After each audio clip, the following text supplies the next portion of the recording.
সংযুক্ত আরব আমিরাতের জায়েদ মিলিটারি সিটিতে চীনের সামরিক সদস্যরা উপস্থিত ছিলেন এমন তথ্য তুলে ধরে উদ্বেগ প্রকাশ করেছে যুক্তরাষ্ট্রের প্রতিরক্ষা ও গোয়েন্দা কর্মকর্তারা। ঘাঁটির একটি অংশে মার্কিন বাহিনী প্রবেশের অনুমতি না দেওয়ায় এমন উদ্বেগ তৈরি হয়েছে।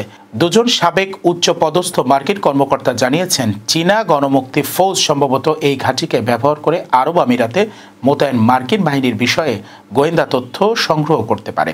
এ ঘটনায় যুক্তরাষ্ট্রের উদ্বেগ বাড়ছে, বিশেষ করে চীনের সঙ্গে আরব আমিরাতের সামরিক সম্পর্ক ও সাম্প্রতিক যৌথ মহড়ার প্রেক্ষাপটে। আরব আমিরাতে যুক্তরাষ্ট্রের ৩৮০তম এয়ার এক্সপেডিশনারি ফোর্স মোতায়েন রয়েছে। চীনা বাহিনী আবুধাবির সাথে ঘনিষ্ঠ হয়ে ওঠার চেষ্টা করায় মার্কিন কর্মকর্তারা সতর্ক। ২০২১ সালে চীনের সামরিক বন্দরের প্রকল্প স্থগিত করা হলেও পরে ফাঁস হওয়া নথি অনুযায়ী চীন ঘাঁটিতে পুনরায় কাজ শুরু করেছে।